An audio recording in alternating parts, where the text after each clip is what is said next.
Indikator Politik Indonesia merilis hasil survei Capres terbaru mereka.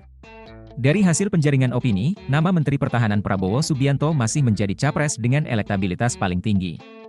Dalam simulasi 18 nama, Prabowo menempati peringkat pertama dengan elektabilitas 25,3%. Bertaut tipis di bawahnya, ada nama Gubernur Jawa Tengah Ganjar Pranowo yang dipilih 25,2% responden. Adapun nama mantan Gubernur DKI Jakarta Anies Baswedan berada di peringkat ketiga dengan elektabilitas 12,5%.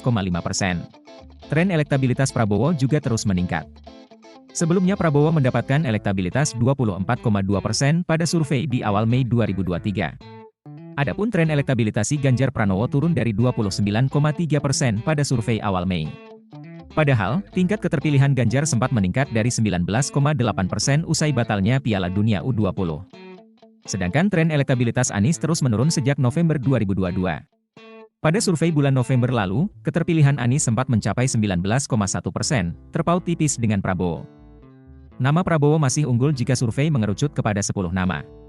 Menhan mendapatkan elektabilitas 29,1%, sedangkan Ganjar mendapatkan 26,1%. Adapun, elektabilitas Anies dalam simulasi 10 nama 13,2%. Selisih suara Prabowo dan Ganjar menyempit dalam simulasi 4 nama. Dalam simulasi tersebut, Prabowo mendapatkan elektabilitas 35,2%, sedangkan Ganjar 33%. Adapun sisa suara adalah Anies 19,8%, Airlangga Hartarto dengan 2%, dan tidak tahu atau tak menjawab sebanyak 10%. Selisih suara Prabowo dan Ganjar menyempit dalam simulasi 4 nama. Dalam simulasi tersebut, Prabowo mendapatkan elektabilitas 35,2%, sedangkan Ganjar 33%. Adapun sisa suara adalah Anies 19,8%, Airlangga Hartarto dengan 2%, dan tidak tahu atau tak menjawab sebanyak 10%. Selisih angka kembali melebar dalam simulasi 3 nama. Dalam simulasi tersebut, elektabilitas Prabowo naik menjadi 38%.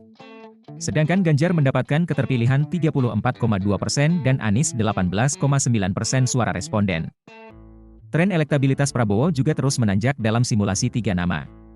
Namanya sempat berada di posisi ketiga pada Januari 2023 dengan elektabilitas 23,2%. Adapun, tren elektabilitas Ganjar cenderung stagnan usai meningkat pada periode April hingga Mei 2023. Sedangkan tren elektabilitas Anies terus menurun dari 28,6% pada Juli 2022. Sedangkan Ganjar unggul jika diadu melawan Anies.